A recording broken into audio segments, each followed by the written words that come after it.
بسم اللہ الرحمن الرحیم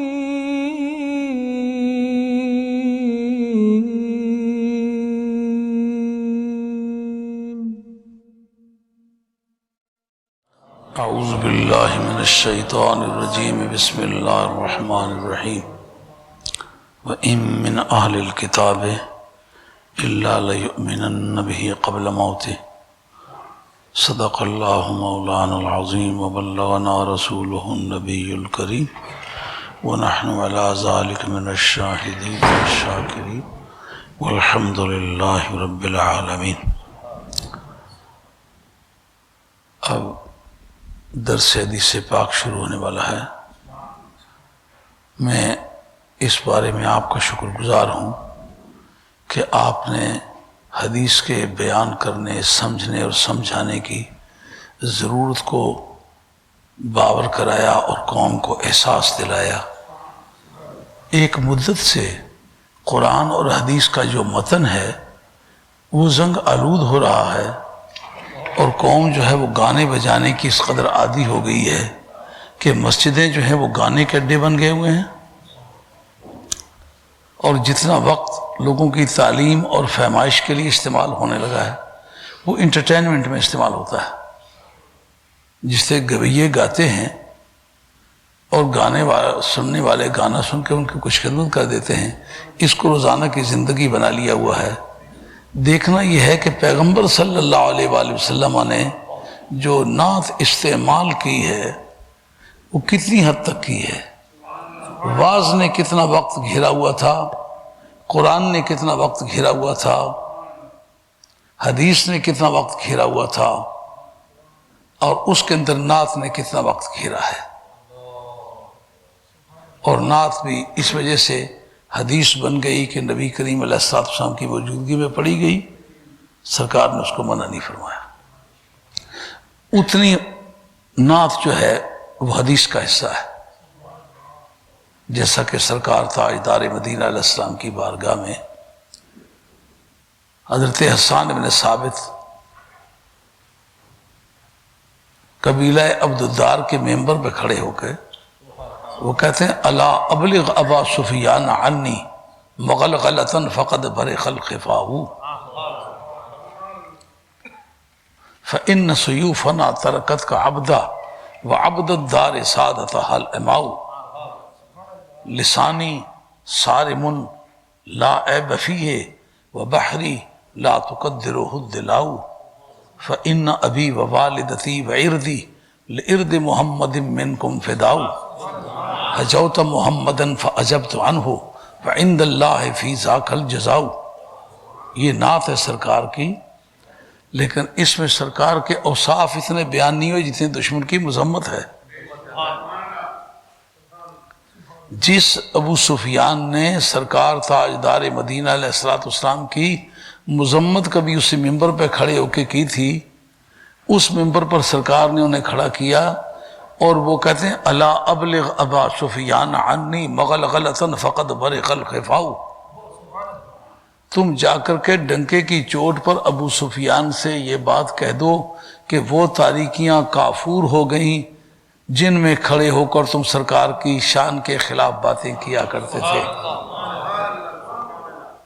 بِأَنَّ سُيُوفَنَا تَرَكَتْكَ عَبْدًا وَعَبْدَ الدَّارِ سَادَتَهَا الْإِمَاءُ، اور ہماری تلواروں نے تمہیں غلامان بیدام بنا کے چھوڑ دیا ہے، اور تم اس وقت ہمارے سامنے درخت پر کے پتوں کی طرح کانپ رہے ہو، اور تمہاری خواتین کو ہماری کنیزیں بنا کے چھوڑ دیا ہے۔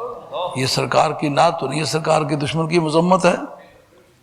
تو نعت کے دو اسلوب ہوتے ہیں، ایک محبوب کے اندر پائی گئی ہوئی خوبیوں کا ذکر کرنا، دوسرا محبوب کے دشمنوں کی مذمت کرنا۔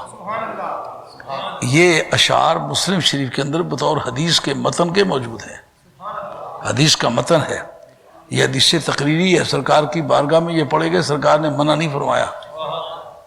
اور کہتے ہیں حجوت محمدا فعجبت عنہ وعند اللہ فی ذاک الجزاء، تم نے سرکار کی قدر کی ہے، میں سرکار کی مدح کر رہا ہوں، بدلہ تجھے بھی مل گیا ہے بدلہ مجھے بھی مل گیا ہے اور قیامت تک یہ عقیدہ قائم رہے گا۔ سرکار کی مدح کرنے والے کو عزت ملا کرتی ہے، سرکار کی قدح کرنے والے کا انجام ذلت ہوا کرتا ہے۔ آگے جس کو لوگ کہتے ہیں فخر فلاں کر گیا، تکبر کر گیا، حضرت حسان کہتے ہیں لسانی صارم اللہ عیب فیہ، میری زبان اللہ کی تلوار ہے، اس کے اندر کوئی عیب نہیں ہے۔ بے عیب ہونا تو اللہ کی شان ہے، سرکار منع فرماتے کہ یہ لفظ تم کیوں بول رہے ہو، مگر جو زبان سرکار کی شان بیان کر سکتی ہے اس کو بے عیب کہنا بھی بیجا بات نہیں ہے۔ لسانی صارم اللہ عیب فیہ، یہ میری زبان جو ہے یہ اللہ کی تلوار ہے اور اس میں کسی طرح کا کوئی عیب نہیں ہے۔ وبخری لا تقدرہ الدلاؤ، اور یہ میری زبان اللہ کا سمندر ہے، اس کو کوئی طاقت گدلا نہیں کر سکتی۔ اور کہتے ہیں فإن أبی ووالدتی وعرضی، میرا ابا جان، میری اماں جان اور میری عزت و آبرو لعرض محمد منکم فداؤ، وہ تم سب کے مقابلے میں سرکار کے قدموں پر قربان ہے۔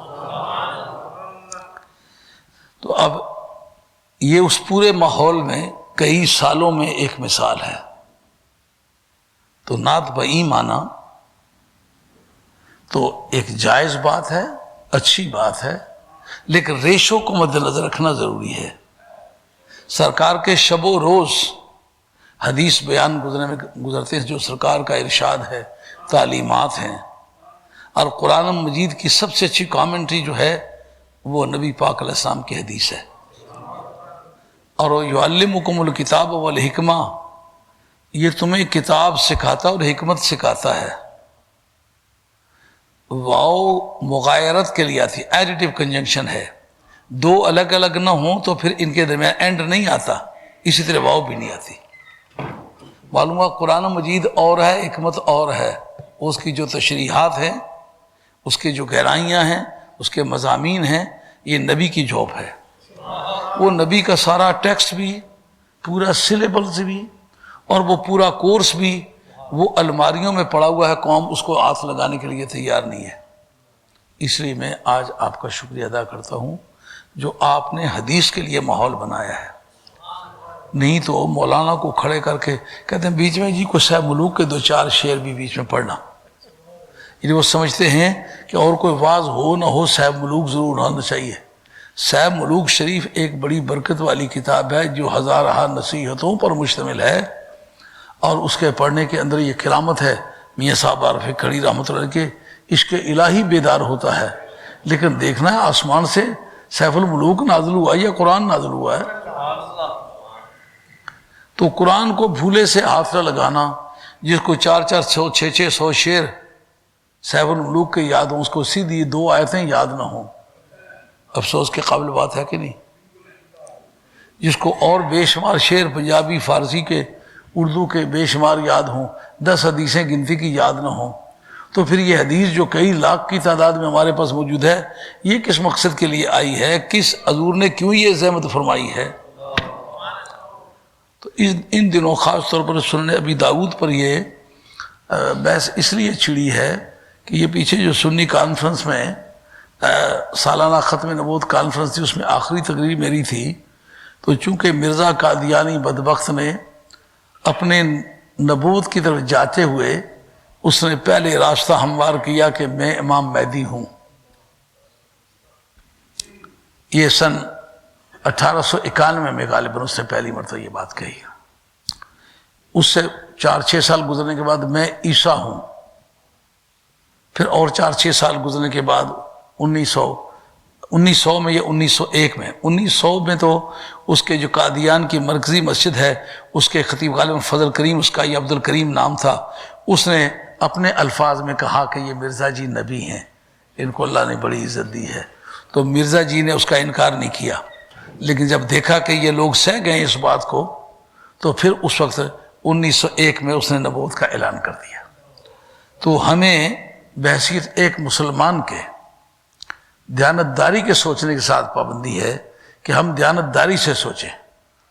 ہمارے اکابرین سے یہ مسئلہ موجود ہے کہ حضور کے بعد کسی نئے مدعی نبوت سے کوئی آدمی ثبوت پوچھے کہ تیری نبوت کا ثبوت تیرے پاس کیا ہے، تو ملا علی قاری نے شرح فقہ اکبر جو ہماری عقیدے کی بڑی مشہور کتاب ہے اس کے اندر لکھا ہے کہ پوچھتے ہی کافر ہو جاتا ہے، اس لیے کہ اس نے امکان نبوت تو تسلیم کیا ہے کہ ممکن ہے نبی ہو، اگر یہ وہ کہہ سکے تو مانے یا نہ مانے اسی وقت کافر ہے، کیونکہ یہ ان اٹل مسائل میں سے ہے جس کے بارے میں سرکار نے بار بار فرمایا الا لا نبی آبادی، الا لا نبی آبادی۔ یہ لا نبیہ وہی لا ہے جو لا الہ کے اول میں ہے، یہ وہی لا نافیہ جنس کہلاتا ہے۔ تو جس طرح لا الہ کا منکر کافر ہے، اس طرح لا نبی آبادی کا جو منکر ہے وہ بھی کافر ہے۔ تو پھر اس پر میں نے گفتگو کی، ضرورت پڑی کہ ایک آدمی جو بیک وقت یہ کہتا ہے کہ میں امام مہدی ہوں اور اس کے کچھ وقت بعد وہ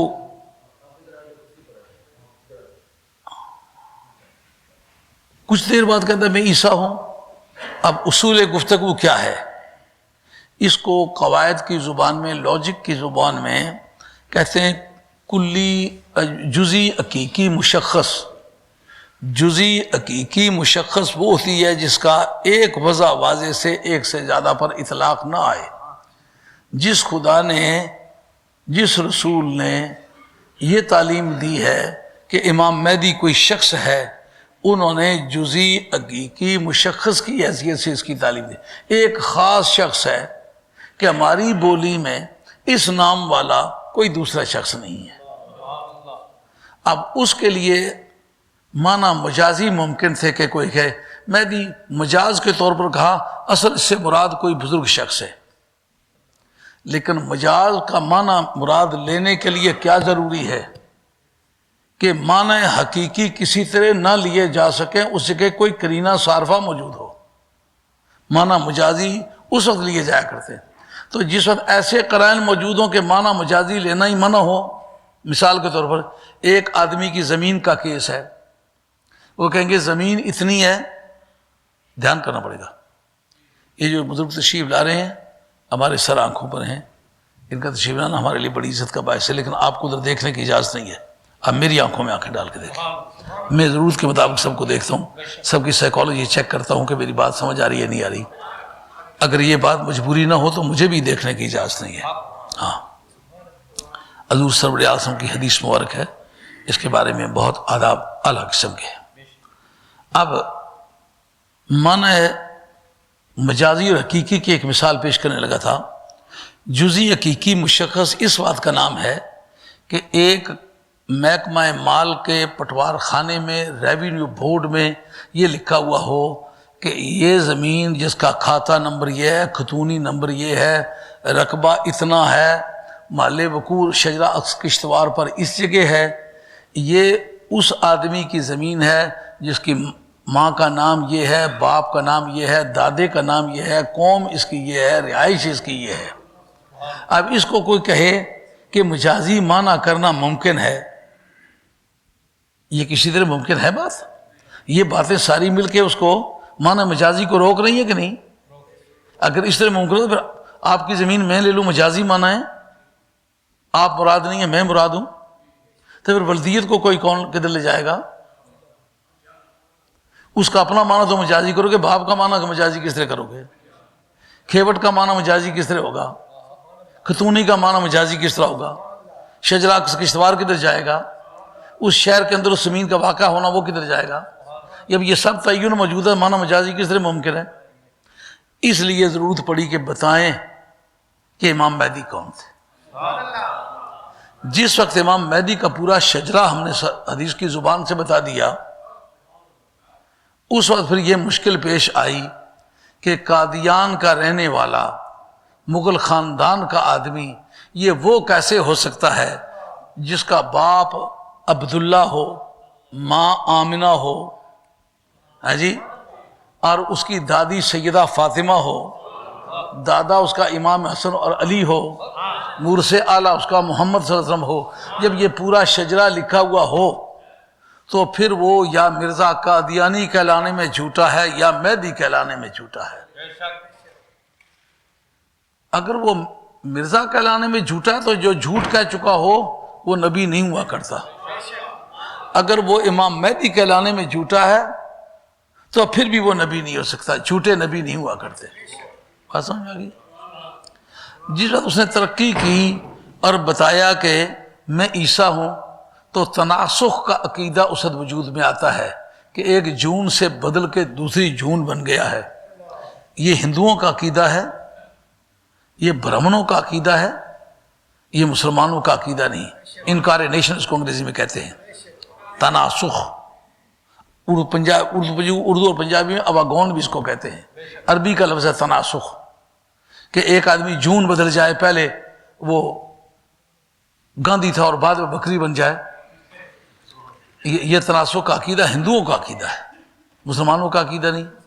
اب جس وقت وہ مرزا جی عیسیٰ کہلانے لگے اس وقت ہمیں یہ سمجھنا پڑے گا کہ عیسیٰ ہمارے کاغذات میں تو جو سرکار نے بتایا ان کا بھی شجرہ بتلایا ہے، اس کا باپ کوئی نہیں ہے۔ پہلی بات تو یہ ہے، اگر ہم یہ تسلیم کر لیں مرزا جی آپ کا باپ ہی کوئی نہیں ہے تو کتنی مشکل ٹھہرے گی۔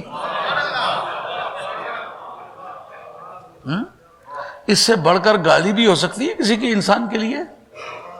کتنی حماقت ہے ان کی قوم کی کہ وہ ایسے آدمی کا نام لے جس کا باپ ہی کوئی نہیں۔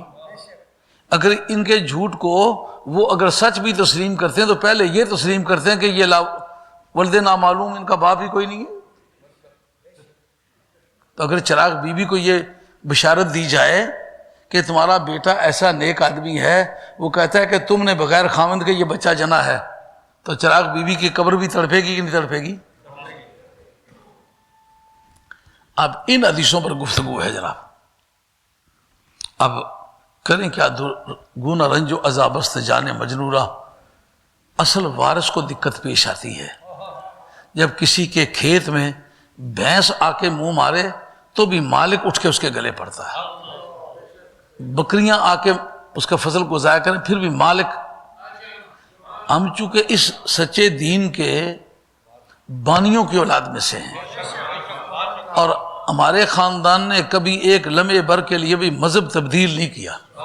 سنی جسے کہتے ہیں یہ میرے باپ کی قربانی سے شروع ہوتا ہے۔ صحابہ میں پہلے لفظ سنی کبھی استعمال نہیں ہوا۔ جس دن حضرت امام حسن رضی اللہ تعالیٰ عنہ جناب امیر معاویہ رضی اللہ عنہ کا حق میں دستبردار ہوئے، اس تاریخ کے بعد اس سال کا نام سنۃ الجماعت رکھا گیا، اس کے بعد لفظ سنی بولا جانے لگا ہے۔ اور ان حضرت امام حسن سے لے کر ان میرے سانسوں تک میرے خاندان میں کوئی بدعقیدہ نہیں گزرا۔ اس لیے جتنے بھی جھوٹے مذہبوں کے دعوے دار ہیں نا، ان کو تلاش کرو، یا دادا بدعقیدہ ہے، پردادا بدعقیدہ ہے، جو مرشد پکڑا ہوا ہے وہ بدعقیدہ رہا ہے، کل توبہ کی ہے۔ از لال تو بوا پیدا بود پیمانہ کشیہا، ابھی تو تمہارے ہونٹوں سے پرانی پی ہوئی کی بو آ رہی ہے، ہمیں کیا سکھانا چاہتے ہو؟ تو اب یہ دونوں مسئلے، ایک مسئلہ ہمارے سامنے یہ چل نکلا کہ مرزا جی جو ہیں ان کی جماعت کو ٹھنڈا کرنا ہے۔ اب ہمیں ایک ہی کھیت میں بیک وقت کئی طرح کے جانور آ کے منہ مارنے لگے ہیں، تو پھر ہم نے سب کو لگام دینے کا بندوبست الگ الگ کیا ہے۔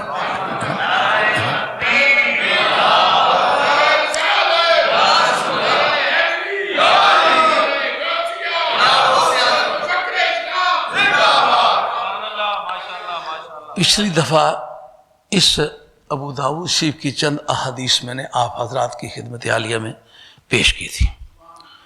اس میں سے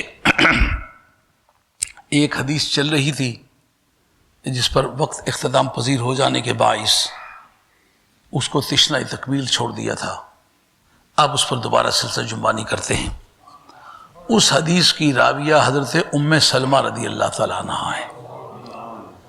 حضور نبی کریم علیہ السلام کی ازواج مطہرات میں، اس کو میں زیادہ دعوے کے ساتھ نہیں کہہ سکوں گا کیونکہ مجھے ضرورت نہیں پڑی اس کی زیادہ تحقیق کرنے کی، لیکن میرا خیال یہ ہے کہ حضور کی تمام ازواج مطہرات میں سب سے زیادہ عمر رسیدہ حضرت ام سلمہ تھی۔ کیونکہ پہلے خامد کے ساتھ آباد رہ چکی تھی، اس سے اولاد پیدا کر چکی تھی، مکی زندگی کی دشواریوں میں یہ حصہ دار بن چکی تھی۔ مدینہ طیبہ میں آ کے ان کے جو خامد ہیں وہ شہید ہوئے، عدت گزارنے کے بعد سرکار سے ان کا نکاح ہوا۔ تو سابقہ زندگی کی مشکلات کو بھی اگر شامل کیا جائے تو حضور کی بہت ساری ازواج مطہرات ہیں کہ جن کی مدینہ طیبہ سے پہلے کی بیک گراؤنڈ بہت کم ملتی ہے، بچپن ملتا ہے اس سے۔ تو اصولی طور پر ان حدیثوں کے سلسلے میں تو دوسری ازواج مطہرات ہونی چاہیے تھیں کہ جن کا قریبی تعلق بنتا ہے، مثلا سیدہ عائشہ رضی اللہ تعالیٰ عنہ، وہ حضور کے یار غار کی صاحبزادی تھیں اور سرکار سے زیادہ قریب ہو کر کے انہوں نے علوم بھی سیکھے ہیں۔ حضور نے فرمایا کہ خذوا ثلثی دینکم من هذه الحمیرہ، یہ جو چھوٹی سی گوری ہے نا، آپ کا قد بھی چھوٹا سا تھا، رنگ بھی گورا تھا، تو آپ پیار سے شفقتاً حمیرہ فرمایا کرتے تھے۔ اور کبھی کبھی ہماری کتابوں نے لکھا ہے کہ آپ پیار سے ان کی ناک کی چونچ کو پکڑ کے تو پیار سے کہتے یا اویشہ، اے چھوٹی سی عائشہ، ڈیمینیوٹیو ناؤن، اس میں تصغیر، اس لیے حمیرہ بھی ڈیمینیوٹیو ناؤن ہے، ہمراہ جو ہے اصل نام ہے، حمیرہ اس کی تصغیر ہے۔ عمر میں بھی چھوٹی تھی، جب مٹی آئی تھی کربلا والی تو ان کو دینی چاہیے تھی جن کی عمر کم تھی۔ حضرت سیدہ خاتون جنت سے بھی عمر کی چھوٹی تھی۔ عمر کا چھوٹا ہونا ہوتا ہے قرینہ زیادہ دیر تک جینے کا، مٹی ان کو دیتے۔ حضرت خاتون جنت ماں ہیں، ماں کی مامتا کا مقتضا یہ ہے کہ مٹی ان کو دی جائے جو درد و الم رکھتی ہے بیٹوں کے بارے میں، لیکن ان دونوں کو نہ دینا، جناب ام سلمہ کو دینا۔ کیا مطلب نکلتا ہے؟ مطلب یہ نکلتا ہے کہ سرکار کی نگاہ نبوت زمانوں کے پردوں کے پیچھے دیکھ رہی تھی، جن کی ضخامت پہاڑوں کے مقابلے میں زیادہ تھی۔ دیوار کے پیچھے کی دوبائز کیا، سالوں کے پیچھے جو واقعات پیش آنے والے تھے، سرکار کو یہ پتا تھا کہ اس وقت تک زندہ کون رہے گا۔ عائشہ زندہ رہے گی؟ نہیں۔ فاطمہ زندہ رہے گی؟ نہیں، رضی اللہ تعالیٰ عنہما۔ یہ جو عمر کی بڑی ہیں، ان کا تو عمر کا بڑا ہونا قرینہ ہے جلدی موت واقع ہونے کا، لیکن ان کو دینے کا مقصد نبی کو اٹل طریقے سے پتا ہے کہ اس وقت تک زندہ کس نے رہنا ہے، اس وہ اس حدیث کی راویہ ہے۔ یہ ابو داؤد شریف ہے، اس کے جلد نمبر 4 ہے، صفحہ نمبر 107 ہے۔ جناب سیدہ ام سلمہ رضی اللہ تعالیٰ عنہ سے روایت ہے، ان ام سلمہ زوج النبی صلی اللہ علیہ وسلم عن النبی صلی اللہ علیہ وسلم قال یکون اختلاف عند موت خلیفۃ یخرج رجل من آل المدینہ حاربا الی مکہ فیاتیہ ناس من آل مکہ فیخرجونہ وہو کارہ فیبایعونہ بین الرکن والمقام۔ حضرت سیدہ فرماتی ہیں سرکار کی زبان کے بول میں نے خود سنے۔ سرکار فرما رہے تھے، قالا، حضور نے ارشاد فرمایا، یکون اختلاف ہوگا، اندہ موت خلیفتن، کبھی اس پر بھی گفتگو کرنے کی ضرورت پڑی نا کہ خلیفتن پر یہ اس میں صفت بھی ہے، اس میں تائے زائدہ بھی ہے، دو اسباب منع صرف ہے، پھر یہ منصرف غیر منصرف کیوں نہیں ہے؟ لیکن یہ کوئی وقت آئے گا تو پھر بات کری جائے گی انشاءاللہ۔ تو فیخرج رجل من آل المدینہ، مدینہ شریف کے رہنے والوں میں سے ایک بندہ نکلے گا۔ حاکم وقت کی موت واقع ہوگی، اس کا کوئی ذکر نہیں، وہ کہاں حاکم وقت ہوگا؟ جو کسی اسلامی مملکت کا سربراہ ہوگا، مکہ شریف اور مدینہ شریف جس کے زیر نگیں ہوگا، وہ جب مر جائے گا تو مدینہ شریف کا رہنے والا ایک شخص ہوگا جو وہاں سے نکلے گا۔ کیوں نکلے گا؟ کہتے ہیں اس کی صلاحیتوں، اس کے حسب اور نسب، اس کے خاندانی حالات، ذاتی کردار، شخصی قابلیت، اس کے شجرے کی بیک گراؤنڈ سب لوگوں کے علم میں ہوگی۔ اسے ڈر ہوگا کہ کہیں مجھے ہی نہ پکڑ کے تو یہ سربراہ بنا دے، یہ بڑا وزنی کام ہے، میں نہیں کرنا چاہتا۔ دیکھا کہ سادات کا مزاج کیسا ہوتا ہے؟ ذوق سروری سیدوں کا مزاج نہیں ہے، نمبرداری کا شوق یہ اصل میں مس کانفیڈنس ہے، بد اعتمادی ہوتی ہے اپنے متعلق. جس کو یہ پتا ہے سب سے آخر میں صف کے اندر کھڑا ہوں تو نگاہ مجھ پر پڑے گی، اس کو نمبرداری کی کیا ضرورت ہے؟ تو وہ وہاں سے نکلے گا. فَيَخْرُجُ رَجُلٌ مِّنْ آلِ الْمَدِينَةِ حَارِبًا إِلَىٰ مَكَّةَ، مکے کی طرف وہ بھاگ کے جائے گا، بھاگنے کی غرض سے. حارباً حال تعلیلیہ ہے، یعنی بھاگنے کے لیے مکے کی طرف جائے گا. فَيَأْتِي نَاسٌ مِّنْ آلِ مَكَّةَ، وہاں جس وقت جا کر کے وہ روپوش ہو جائے گا تو مکے کے کچھ لوگ آئیں گے جو اس کو آ کے فَيُخْرِجُونَهُ، اس کو نکالیں گے کہ جی چلو اس وقت عمر پر بڑا آفت کا وقت ہے، آپ کے بغیر اس اہلیت کا بندہ کوئی نہیں ہے، مہربانی کرے چلیں. وَهُوَ كَارِهٌ، اور یہ بات انہیں اچھی نہ لگے گی، کہیں گے میں جب یہ کرنا نہیں چاہتا مجھ سے کیوں کرواتے ہو. فَيُبَايِعُونَهُ بَيْنَ الرُّكْنِ وَالْمَقَامِ، اس کے ساتھ آ کر کے بیعت کریں گے حجر اسود اور مقام ابراہیم کے درمیان. مقامات مقدسہ کو اچھے مقاصد کے لیے استعمال کرنا معلوم ہوا یہ پہلے لوگوں میں بھی گزرا ہے، آج بھی موجود ہے. تو ہم مرزا جی سے پوچھیں گے آپ کو ساری زندگی مکے میں جانا نصیب ہی نہیں ہوا تو آپ وہ اپنے آپ کو کیوں مراد لے رہے ہیں؟ خدا نے آپ کو داخل ہونے کا حق ہی نہیں دیا. مرزا جی کی تاریخی زندگی میں مکہ شریف جانا، مدینہ شریف جانا ثابت ہی نہیں ہے، یہ خود مانتے ہیں وہ. اور وَيُبْعَثُ عَلَيْهِ بَعْثٌ مِّنَ الشَّامِ، اس وقت شام کا ایک لشکر اس کے مقابلے کے لیے بھیجا جائے گا. جناب جس وقت اگر کوئی لوئر بیٹھا ہوا ہے، ایسے دو آدمیوں کے درمیان لڑائی زیر بحث آ جائے عدالت میں، تو عدالت نہیں پوچھے گی کہ انٹیریئر موٹیو کیا ہے. وہ ترپردہ عداوت جس نے اس جرم کو موٹیویٹ کیا ہے، جس کا باعث بنا ہے، وہ عداوت کیا ہے. قانون کہتا ہے کہ اتنا بڑا سنگین کام، بندے کو مارنا، اس کے پیچھے کو موٹیو ہونا چاہیے. اگر موٹیو ہو تو ایکسیڈنٹلی یہ موت واقع ہوئی ہے. اب بندہ چلتا ہے حملہ کرنے کے لیے مکہ شریف پر، من دخلہ کان آمنا، معلوم ہے مکہ شریف پر حملہ کرنا یا آل ایمان کی عادت ہی نہیں ہے، ان کو جائز ہے ہی نہیں. حتیٰ کہ امام صاحب رحمۃ اللہ علیہ کا مذہب ہے اگر ایک قاتل قتل کرنے کے بعد کعبہ شریف میں داخل ہو جائے تو آپ اس کو وہاں سے اریسٹ نہیں کر سکتے. وہاں سے جب بھوکا ہو، پیاسا ہو، انسانی حاجات کے لیے خود باہر آئے تو پھر گرفتار کرو، اندر گرفتار نہیں کر سکتے ہو. تو جب قاتل قتل کر چکا ہے تو بھی گرفتار بھی نہیں کر سکتے، قتل کرنا تو بجائے خود ہے. تو شام سے بغیر کسی سابقہ عداوت کے اس جس کے ساتھ بیعت ہوئی ہے اس کو قتل کرنے کے لیے اگر شام سے آرمی چلے گی تو ہمیں یہ دیکھنے کی ضرورت ہے کہ ان کا انٹیریئر موٹیو کیا ہے، اس کے پیچھے کون سی طاقت کار فرما ہے. سمجھ آ رہی ہے بات کہ نہیں؟ اگر وہ ہمارے ریکارڈ میں یہ بات نکل آئے کہ اس آدمی کا نام سفیانی ہے، اس کی ایک آنکھ میں سفیدی ہے، منہ پہ چیچک کے داغ ہیں، گردن چھوٹی سی ہے، اور ہے یزید کے بیٹے خالد کی اولاد میں سے، پھر کیا بنے گا؟ اس کا مطلب یہ ہے کہ نسلی توارث برحق چیز ہے. جس نے پہلی مرتبہ نسلی توارث دریافت کیا تھا اس آدمی کا نام ہے ڈیموکریٹ. ڈیموکریسی کی تحقیق جو ہے یہ بھی اسی کی ہے.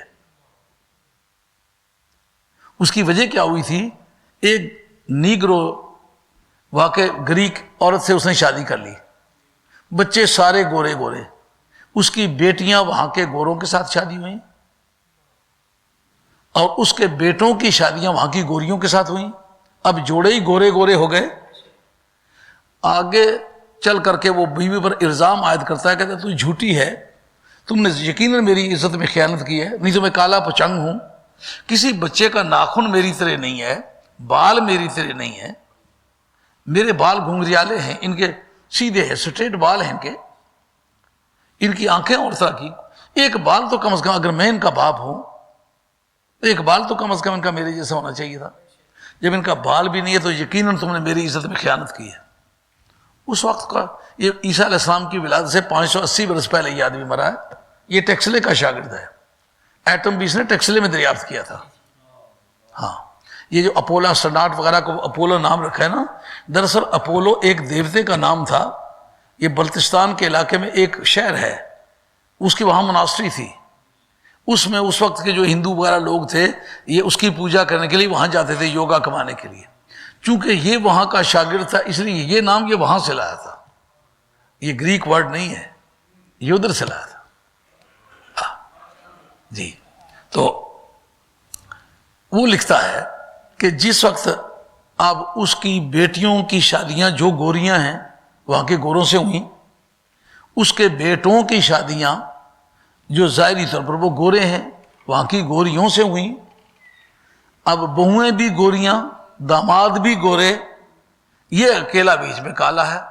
اب جب اس کے نواسیاں نواسے پوتیاں پوتے ہوئے سارے کالے کالے پچنگ، اس وقت یہ بات سمجھ میں آئی کہ المہدی منا اہل البیت جو سرکار کا فرمانا ہے وہ امام مہدی ہم اہل بیت میں سے ہوگا، یعنی وہ جینز جو سرکار سے چلے ہیں وہ ڈسٹرائے نہیں ہوں گے، وہ قیامت کی گرمی میں زندہ رہیں گے۔ یوم ینقطع کل سبب ونسب الا سببی ونسبی، قیامت کے میدان میں سارے رشتے ٹوٹ جائیں گے، میرے والا نہیں ٹوٹے گا، کہ میرے جین الائیو ہوں گے، ورک کر رہے ہوں گے، جو جین میری باڈی میں ہے میری ساری اولاد کی باڈی میں۔ اب جس وقت ان کی بات سمجھ آئی یہ آل رسول میں سے، اس لیے ان کے اندر ان کے جین ہیں، تو یزید کے اولاد میں سے ایک آدمی سفیانی، اس کے اندر وہ جینز ہیں جو ورک کر رہے ہیں۔ اب بغیر کسی تمہید کے وہاں سے وہ تیار ہوا ہے ان کے قتل کے لیے، اس سے سمجھ آتا ہے نسلی توارث بھی ایک براق چیز ہے۔ ہوگا کیا؟ کہتے ہیں یبعث علیہ بعث من الشام فیخسف بہم بالبیضاء بین مکہ والمدینہ، اور وہ جس مکہ شریف اور مدینہ طیبہ کے درمیان ایک جگہ ہے جس کا نام ہے بیدا، وہاں آئیں گے تو زمین میں دھنس جائیں گے، زمین میں دھنس جائیں گے، سنک ہو جائیں گے، زمین ان کو ہڑپ کر لے گی۔ اور یہ بات جو میں کہہ رہا ہوں یہ حضرت امام جلال الدین سیوطی رحمۃ اللہ تعالی نے اپنے کتاب کے اندر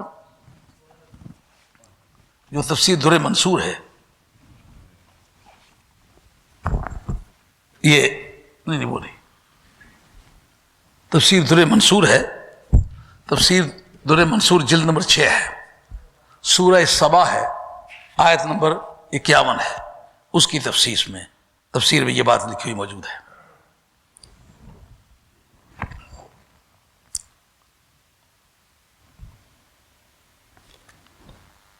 دوسری پڑھے میں آپ کے سامنے روایت پیش کرتا ہوں۔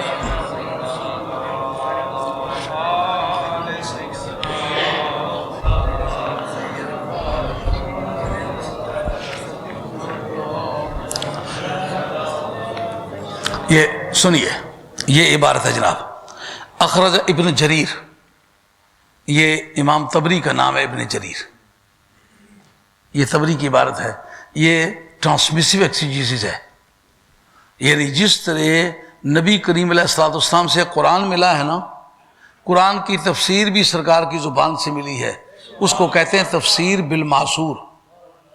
تفسیر بالمعصور کی پہلی کتاب جو لکھی گئی ہے وہ تفسیر ابن جریر ہے، جس کو تفسیر طبری کہتے ہیں۔ جو درجہ بخاری کا علم حدیث کے اندر بنتا ہے وہی درجہ تفسیر ابن جریر کا، تفسیر طبری کا علم تفسیر میں بنتا ہے۔ یہ بات جو میں کہہ رہا ہوں یہ صفحہ سن نمبر 310 کے اندر لکھا ہے عماد الدین ابن کثیر نے البدایہ والنہایہ میں، جہاں احوال بیان کیے ہیں کہ حضرت امام طبری جو ہیں وہ 310 میں فوت ہوئے اور وہ صحیح پختہ سنی تھے، اور قرآن و حدیث کے اندر جامع اور کامل دسترس رکھنے والے بزرگ تھے، اس کے اندر بتایا کہ ان کی تفسیر کا تفسیر بالمعصور میں پہلا درجہ ہے، اور بتایا دوسرا درجہ معالم التنزیل کا ہے تفسیر بالمعصور میں۔ تفسیر بالمعصور سمجھ گئے کسے کہتے ہیں؟ یعنی اس میں اور لوگوں کی باتیں نہیں بتائی جاتی، کہتے ہیں اللہ نے یہ کہا ہے اور رسول اللہ نے صلی اللہ علیہ وسلم نے اس کا یہ ترجمہ بتلایا ہے، اس کو کہتے ہیں تفسیر بالمعصور۔ تفسیر بالمعصور میں دوسری درجے کی کتاب ہے تفسیر معالم التنزیل، اور تیسری اس کے اندر تفسیر سمجھی جاتی ہے خود عماد الدین ابن کثیر کی، جو دوسرے عقیدے کے لوگوں کے پیشوا ہیں۔ عماد الدین ابن کثیر ہمارے عقیدے کا آدمی نہیں ہے۔ اور یہ چوتھی تفسیر مانی جاتی ہے تفسیر در منصور امام جلال الدین سیوطی کی، یہ ہمارے عقیدے کے آدمی ہے۔ یہ تفسیر در منصور کا جلد نمبر 6 ہے اور صفحہ نمبر 712 ہے۔ آپ ملاحظہ فرمائیں کہ کیا انہوں نے کہا ہے۔ وَأَخْرَجَ ابن جریر و ابن المنذر و ابن ابی حاتم عن ابن عباس رضی اللہ تعالیٰ عنہما فی قولی وَلَوْ تَرَىٰ اِذْ فَزِعُوا فَلَا فَوْتَ، اس بحث میں یعنی یہ آیت نمبر 51 ہے، اس میں کہتے ہیں وَهُوَ جَيْشُ السُّفْيَانِيُّ، ہوا جیش السفیانیو، وہ سفیانی کا لشکر ہوگا۔ قَالَ مِنْ أَيْنَ أُخِذَ، کہا من تخت اقدامہم، ان کو کہاں سے پکڑا جائے گا؟ کہ قرآن کہتا ہے کہ ان کو پکڑ لیا جائے گا، کہا کہاں سے پکڑیں گے؟ کہا سرکار کی حدیث بتاتی ہے ان کو زمین انہیں پکڑے گی۔ آئی بات خیال میں؟ اب اس کو حذیفہ بن الیمان کی روایت ہے۔ حذیفہ بن الیمان کہلاتے ہیں صاحب سر رسول اللہ صلی اللہ علیہ وسلم، سرکار کے بھیدی صحابی۔ بات سمجھ آ رہی ہے؟ حضرت فاروق اعظم کہتے ہیں کہ ہمارے دور میں کوئی آدمی مر جاتا، جنازہ پڑھاتے، پتہ نہ ہوتا یہ منافق ہے یا مخلص ہے، میں آگے پیچھے دیکھتا، اگر حذیفہ بن الیمان وہاں جنازے میں ہوتے بے دھڑک جنازہ پڑھ لیتا تھا، کیونکہ میں پورے منافقین کا علم حضرت حذیفہ کو سرکار نے دیا تھا۔ یہ اپنے اپنی مرضی ہے، جٹیوں بنا دے ہیر تیرا کڑا مل لگدا، مالکوں کی مرضی ہے جس کو چنے۔ صدیق اکبر موجود ہیں، یہ علم ان کو نہیں دیا، اپنی مرضی رہی ان کی۔ فاروق اعظم کو نہیں دیا، حیدر کرار کو نہیں دیا، عثمان غنی کو نہیں دیا، اشرف مبشرہ کو نہیں دیا، دیا تو حذیفہ بن الیمان کو دے دیا۔ اس لیے بھید کی باتیں اگر معلوم کرنی ہیں تو حذیفہ بن الیمان کے حدیثیں پڑھنا پہلے کریں۔ ان کا نام ہے صاحب سر رسول اللہ صلی اللہ علیہ وسلم۔ اخرج ابن مردوہ عن حذیفہ رضی اللہ عنہ قال قال رسول اللہ صلی اللہ علیہ وسلم یبعث ناس الی المدینہ۔ حذیفہ بن الیمان نے کہا جب قیامت کے قریب ہونے کا زمانہ آئے گا اس وقت ایک لشکر کو مدینہ شریف طرف بھیجا جائے گا، حتی اذا کانوا ببیضاء بعث اللہ علیہم جبریل علیہ السلام فضربہم برجلہ ضربۃ، اللہ تعالیٰ جبریل امی کو بھیجے گا، ایک لات مارے گا انہیں، فیخسف اللہ بہم، اللہ پھر ان کو زمین میں دھنسا دے گا ان کے ایک ضرب کے ساتھ۔ اچھا لڑنے تک نوبت کیوں نہیں آئے گی؟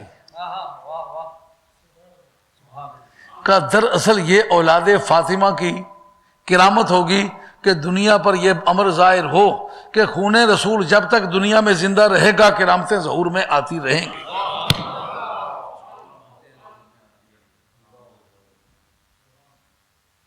جب بزرگی کی بحثیں چھڑتی ہیں تو بالوں کی لمبائی بتاتے ہیں، بہت بال لمبے لمبے ہیں، بڑے زبردست۔ یہ تو حجامت نہ بنائی جائے، بال لمبے ہو جاتے۔ کہتے کہ زمین میں دھنسا دیے جائیں گے۔ پھر اس آیت کا پھر ذکر کیا اور پھر اسی کے بارے میں ایک اور روایت بیان کی، یعنی مختلف لفظوں کے ساتھ ایک ہی معنی۔ اس سے ثابت ہوتا ہے کہ جو روایت بالمعنی ہے، روایت لفظی ضروری نہیں ہے، روایت بالمعنی درست ہے۔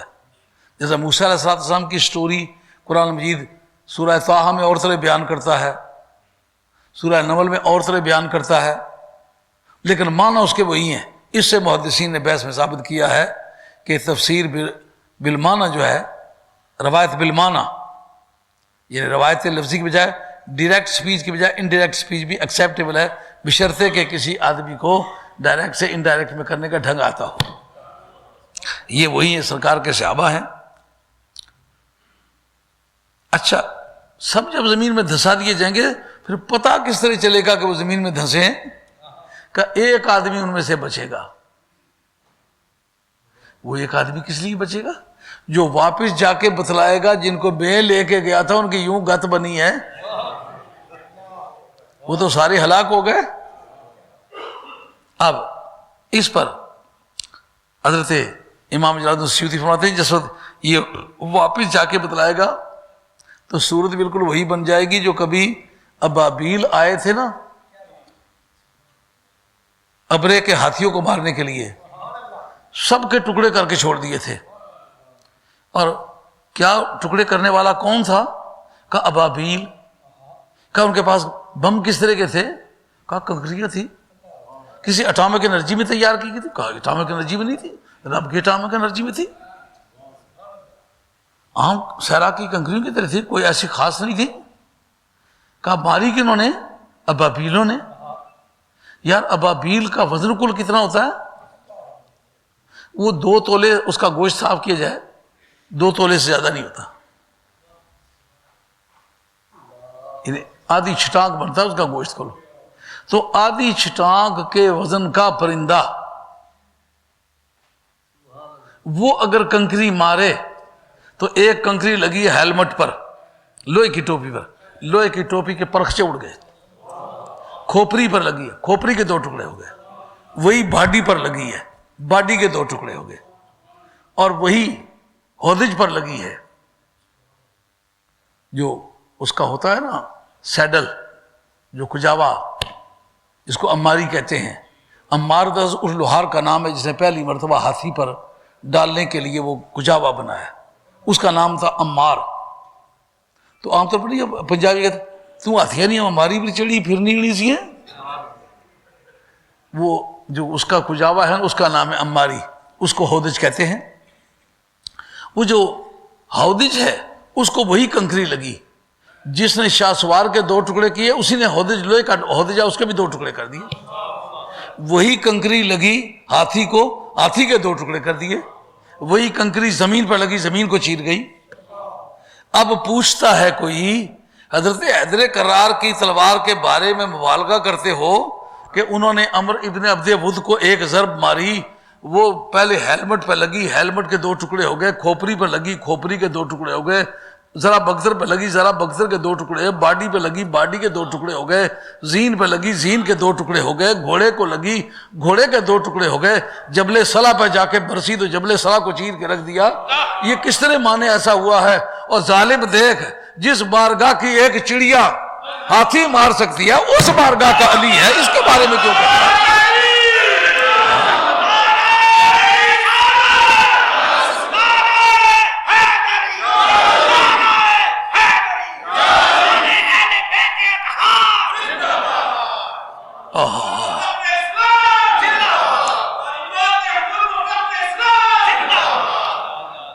یہ بات سمجھ میں آئی ہے؟ اور جو بات بڑی ایک یادگاری ہے اس میں وہ یہ ہے کہ وہ آئے گا آپ سے لڑنے کے لیے، امام مہدی آخر الزمان، آخر علی کی اولاد میں سے. انہوں نے کہا میرا دروازہ کٹکھٹانا چاہتا ہے، جانتا نہیں میں کون ہوں، میری رگوں میں علی کا خون ہے، انتظار کر میں آیا ہوں. حضرت امام مہدی آخر الزمان اپنی جماعت کو لے کر کے جا پہنچیں گے سرزمین شام میں، اور اس جگہ ہے کہ حضرت امام مہدی آخر الزمان خود اس کا خاتمہ فرمائیں گے. اور اس کے بعد لکھا ہے حضرت امام جلال الدین سیوطی نے کہ جس خاندان نے خاندان نبوت کی بیٹیوں کو میدان کربلا میں بے پردہ کیا تھا، اس خاندان کی بیٹیاں دمشق کی جامع مسجد کی سیڑھیوں پر بیچی جائیں گی. یہ کہلائی کتاب، یہ کتاب میرے پاس امام جلال سیوطی کی موجود ہے، در منصور. یہ بے شک فوٹو سٹیٹ کر کے رکھ لے. اس شہر کی سیڑھیوں پر ان کو بیچا جائے گا. دیکھا قدرت کی غیرت کے انتقام.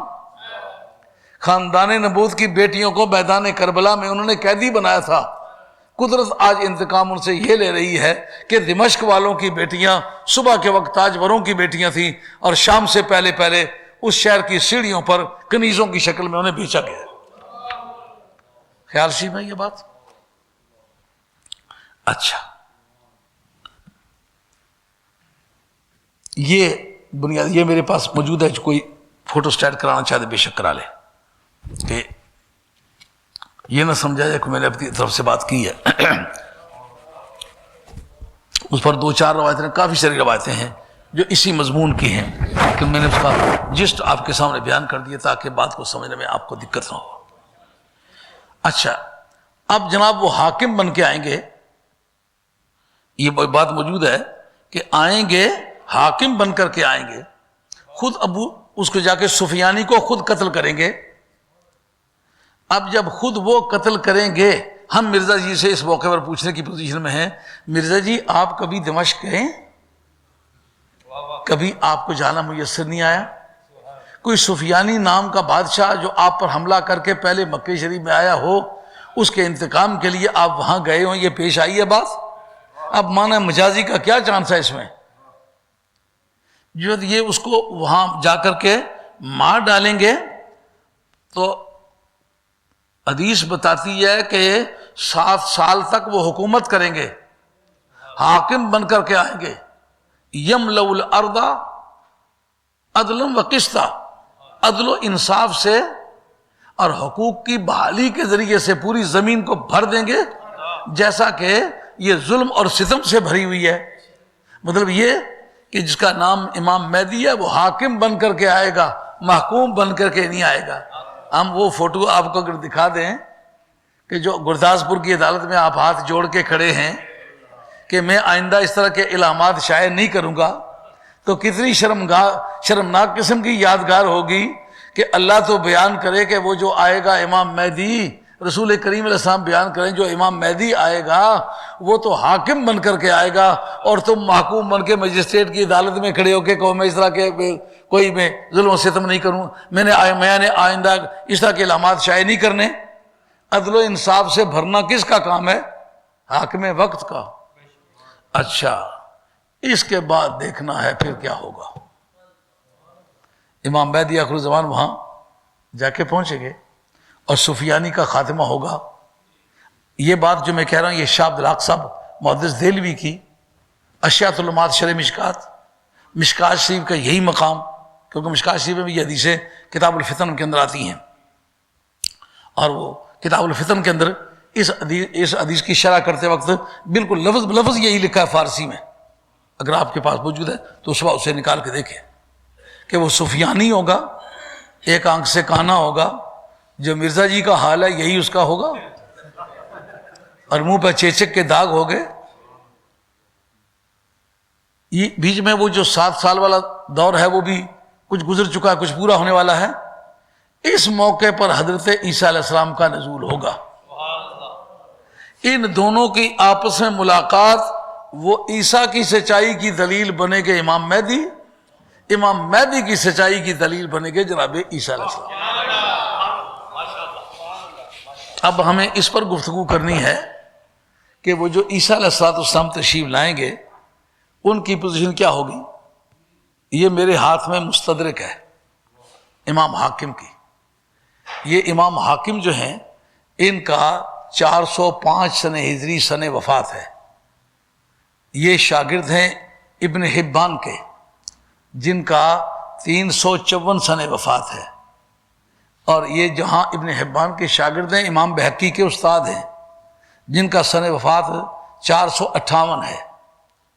یہ اپنے سلسلہ تعلیمات میں یہ قاضی ابو یعلا جو ہیں ان کے سلسلے کے شاگرد ہیں، اور اس کو وہابیہ نے کہا ہے کہ یہ امام حاکم جو ہے یہ اپنی صدی کا مجدد ہے. ہاں، اون البابود جو شرح لکھی ہے سنن نبی داؤد کی، اس کے اندر بتایا کہ یہ جو حاکم ہے یہ اپنی صدی کا مجدد ہے. اب حاکم کی یہ مستدرک ہے میرے پاس، اس میں ذرا تعارف کراتے ہیں کہ حضرت عیسیٰ علیہ السلام جو تشریف لائیں گے ان کی صورتحال کیا ہوگی. کہا ان کی اور بے شمار صفات کے علاوہ ان میں ایک بات یہ ہوگی کہ عیسیٰ علیہ السلام درود شریف ایک مرتبہ پڑھیں.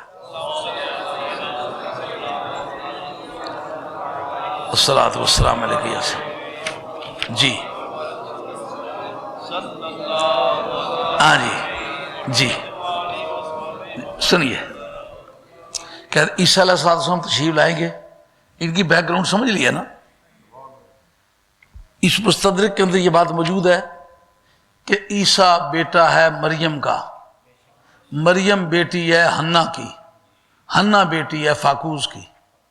3 پشتوں تک جس وقت کاغذات تیار ہو جائیں تو محکمہ مال میں کہیں جائے معنی مجازی ہیں، یہ زمین کسی اور کو ملنی چاہیے، ہوتا ہے چانس اس کا۔ اب ہمیں وہ عیسیٰ چاہیے، پہلے یہ کہ اس کا باپ کوئی نہ ہو۔ مرزا جی آپ کے باپ پر لکیر مارنی پڑے گی، اور آپ کی ولادت بغیر باپ کے تسلیم کرنی پڑے گی۔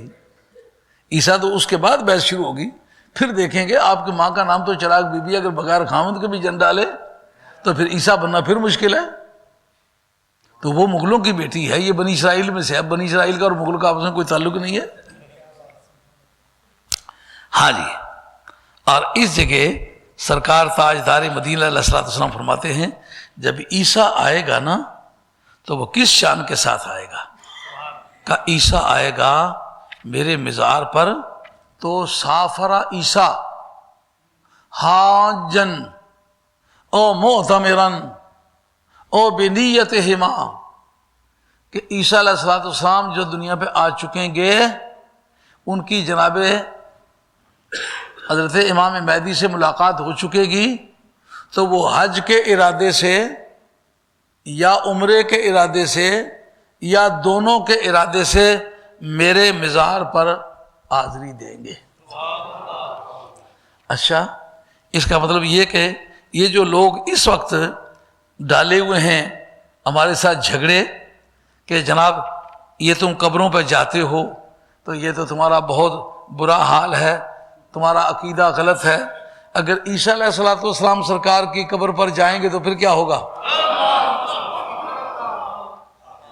لیکن دیکھیں یہ نہیں فرمایا کہ سیدھا میرے مزار پر آئیں گے، کہ حج کے لیے آئیں گے اور عمرے کے لیے آئیں گے، پھر میری قبر پر آ جائیں گے۔ ہوگا کیا پھر؟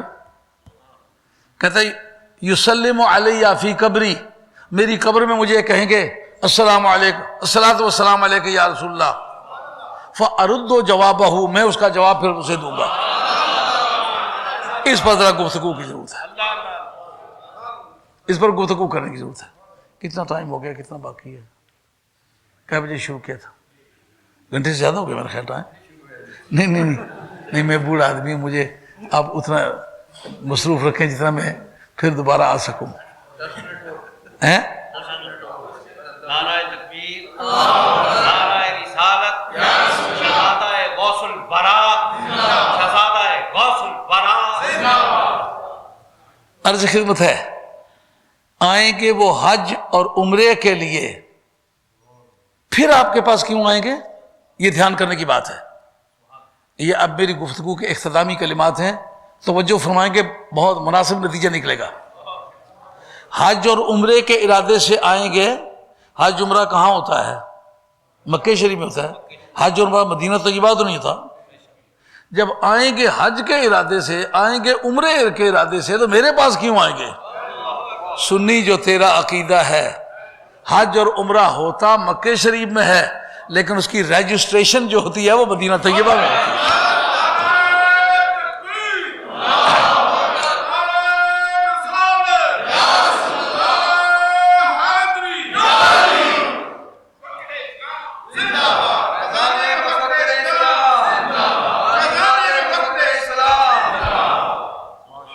اور حضرت عیسیٰ علیہ السلام کے بارے میں پیغمبر ہونے کے علاوہ عقیدہ کیا رکھا جائے گا؟ یہ سوچنے والی بات ہے۔ امام زاہبی نے، یہ میرے پاس نزول عیسیٰ امام زاہد السیوطی کی کتاب ہے، اس کے اندر یہ بحث موجود ہے کہ عیسیٰ علیہ السلام جو ہیں یہ پیغمبر بھی ہیں اور سرکار دو عالم السلام کے صحابی بھی ہیں۔ خیال میں یہ بات، یہ حضور علیہ السلام کے صحابی بھی ہیں۔ کیوں؟ یہ ابھی مرے تو نہیں ہے، دنیا میں زندہ ہیں، معراج کی رات سرکار کو دیکھا ہے، پھر صحابی کس طرح نہیں ہے؟ آئی بات خیر؟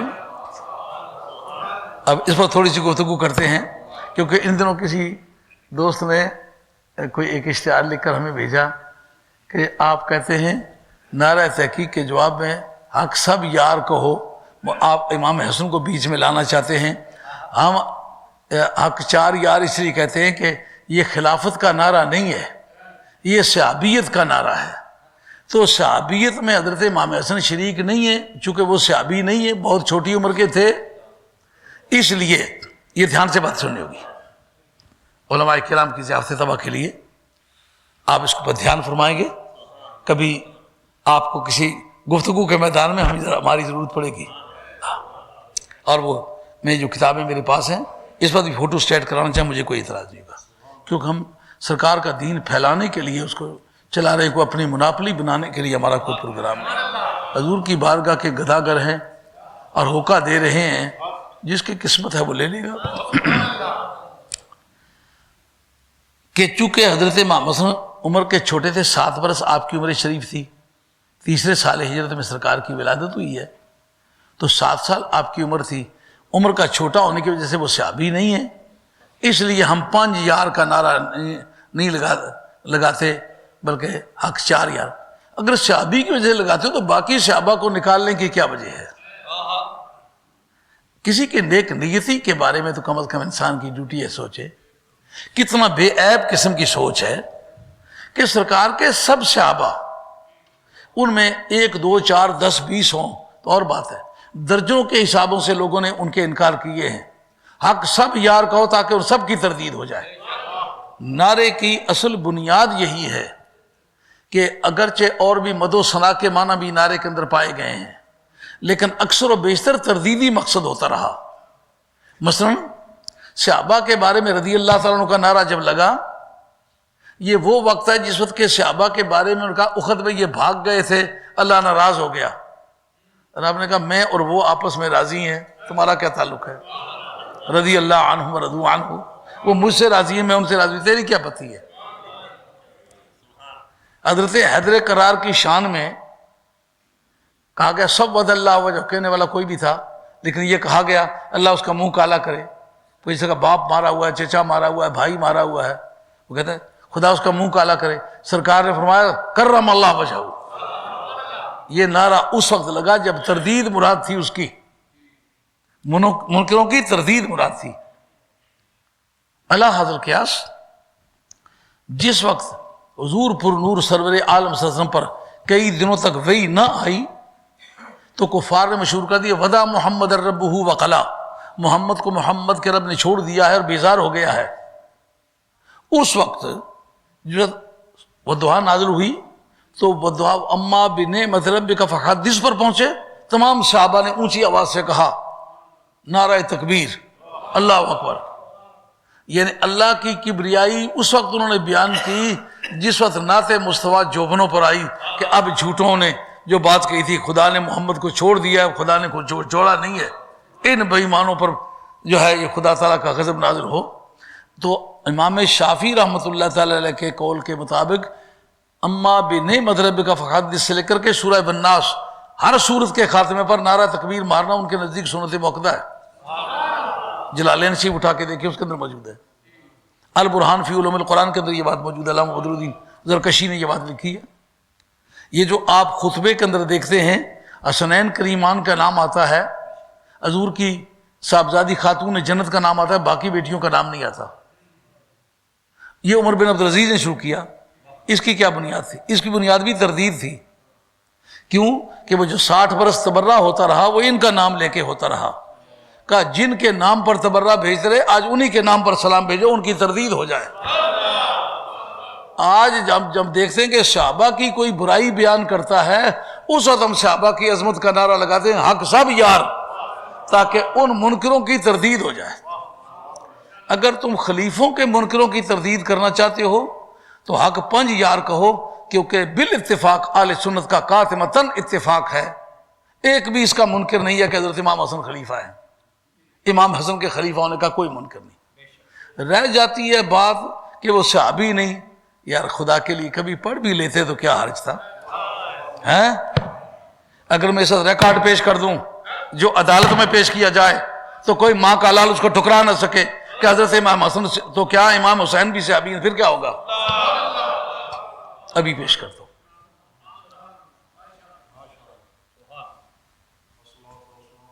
صلاۃ والسلام علیہ سیدی.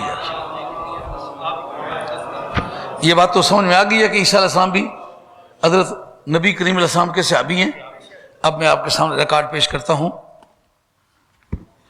علامہ بدر الدین عینی جن کا سن وفات 854 اور یہ 25 جلدوں کی شرح ہے بخاری کی، لیکن اس خدا کے نیلے آسمان کے نیچے میں نے 100 کے ہیر پھیر میں غالباً دیکھی ہوگی بخاری شریف کی شروع، اس کے پائے کی کوئی نہیں ہے.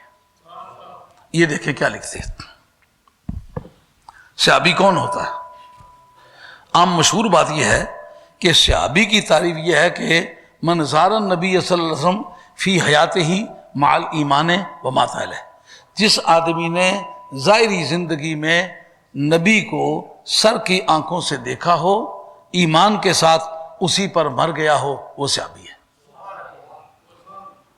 اب اس پر گفتگو ہے جناب کہ یہ بھی تعریف کسی حد تک صحیح ہے کہ نہیں.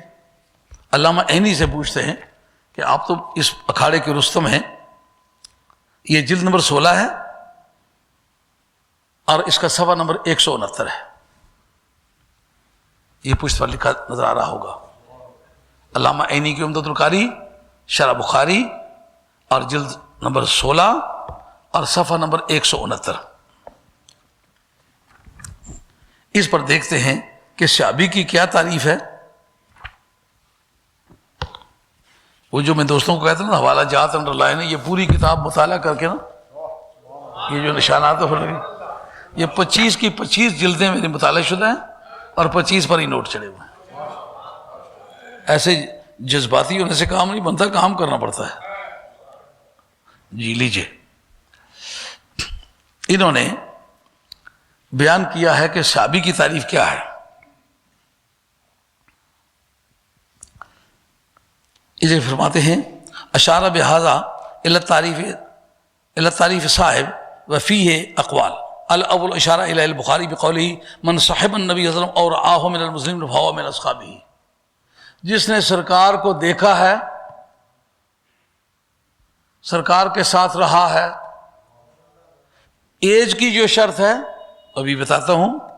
انہوں نے لکھا کہ محمد بن ابی بکر جس وقت سرکار کا وصال ہوا 3 مہینے اور 10 دن عمر تھی ان کی، وہ صحابی ہیں. 3 مہینے اور 10 دن عمر ہے، کیونکہ یہ صاحبزادے حضرت صدیق اکبر رضی اللہ عنہ کے. حضرت صدیق اکبر کی یہ وہ بیوی صاحبہ ہیں جو پہلے حضرت جعفر طیار کی بیوی تھی، اسماء بنت امیس ان کا نام ہے. تو وہ جنگ موتا میں شہید ہوئے. عزت گزارنے کے کچھ عرصہ بعد پھر ان سے نکاح ہوا صدیق اکبر سے. اب صدیق اکبر سے نکاح ہونے کے بعد سرکار کے وصال کو 3 مہینے اور 10 دن رہتے ہیں. جب یہ پیدا ہوئے تو ماں کی گود میں ہے نا، دودھ پیتے ہیں. انہوں نے دیکھا سرکار کو تو یہ صحابی ہو گئے. یار مولانا کبھی یہ اعتراض کبھی نہیں تم نے کیا کہ 3 مہینے اور 10 دن کا اس کو صحابی نہیں مانتے، اور دوش رسول پر کھیلنے والے کو کیوں کہتا ہے کہ یہ صحابی نہیں ہے؟ ہاں یہ میرے پاس کتاب موجود ہے،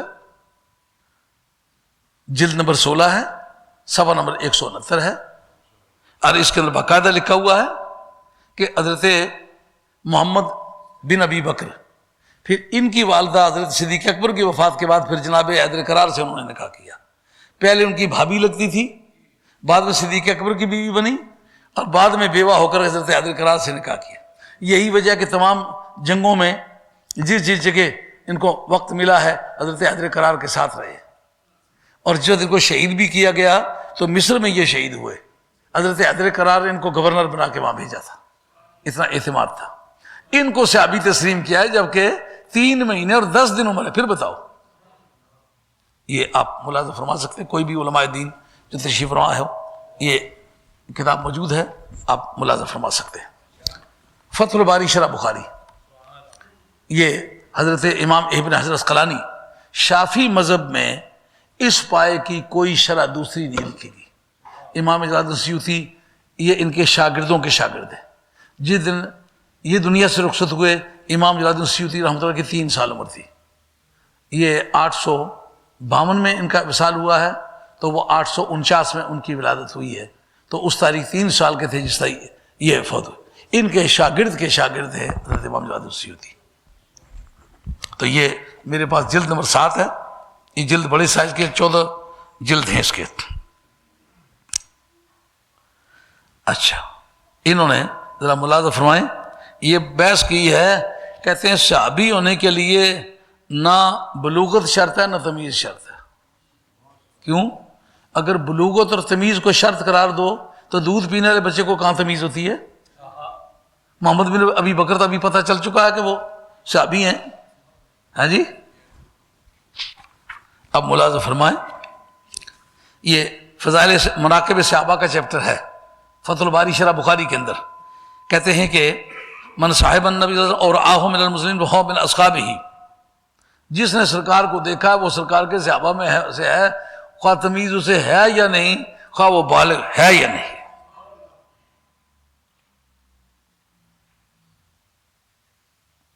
ایک طبقے نے کہا کہ اس کو تمیز ہونی چاہیے، لیکن ایک طبقے نے کہا کہ اس کے اندر تمیز ہونا کوئی شرط نہیں۔ فَإِنَّهُمْ ذَكَرُوا مِثْلَ محمد بن ابی بکر، یہ بطر کی عبارت ہے۔ کہتے ہیں فَإِنَّهُمْ ذَكَرُوا مِثْلَ محمد بن ابی بکر وَإِنَّمَا وُلِدَ قبل وفات النبی صلی اللہ علیہ وسلم بثلاثة اشہر وایام۔ کیوں جناب؟ سرکار کے وصال سے 3 مہینے اور چند دن پہلے یہ پیدا ہوئے ہیں، اور انہوں نے کہا یہ صحابی ہیں۔ اگر بلوغت یا تمیز یا شعور شرط ہے تو یہ کس طرح صحابی ہیں؟ اور یہ بالاتفاق صحابی ہیں، ایسی بھی بات نہیں ہے کہ کوئی بعض ان کو کہتے ہوں بعض نہ کہتے ہوں۔ آئی بات خیال جی میں؟ اچھا، اب ایک اور بات آپ سے عرض کر کے پھر بات کو ختم کروں۔ یہ میرے پاس کرمانی ہے، کرمانی شرح بخاری، بڑا پہلے کا آدمی ہے یہ، اور بڑا عجیب شعور کا انسان ہے۔ یہ کہتے ہیں کہ میرے نزدیک سرکار کی ظاہری زندگی بھی شرط نہیں ہے۔ انہوں نے محدثین کے اقوال پیش کیے ہیں۔ جس مسلمان نے سرکار کو وفات کے بعد اور دفن سے پہلے دیکھا وہ بھی صحابی ہے۔ یہ اس کا جلد نمبر 14 ہے، صفحہ نمبر 198 ہے۔ اب میں سمجھنا چاہوں گا کہ جس نے یہ کہا کہ حضرت امام حسن صحابی نہیں ہے وہ پڑھا ہوا آدمی ہے۔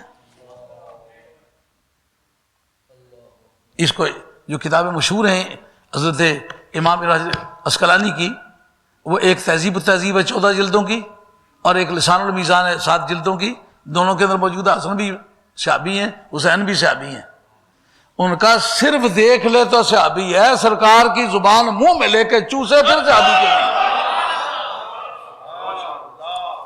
اور سرکار کو دیکھ لے تو صحابی ہے، سرکار نماز پڑھ رہے ہوں، اوپر سرکار کی پشت پہ سوار ہو جائے، جب تک مرضی سے نہ اترے وہ اسے اتارے نہیں۔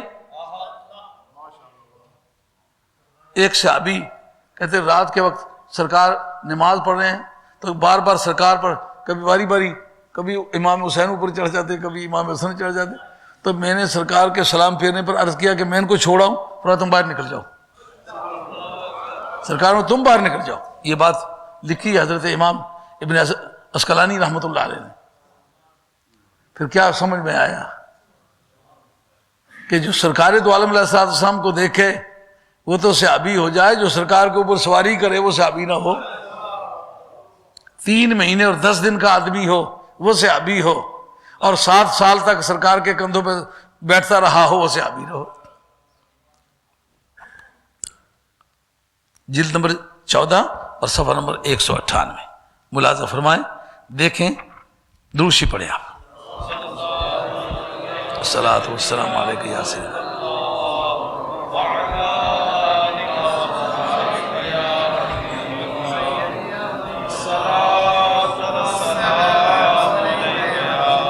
یہ کرمانی کا کہنا ہے کہ اس کے اندر یہ بھی شرط نہیں کہ وہ آدمی جو ہے سرکار کو زندگی میں دیکھے، بلکہ انہوں نے لکھا کہ من زار النبی صلی اللہ علیہ وسلم بعد وفاتی و قبل الدفن فہو صحابی۔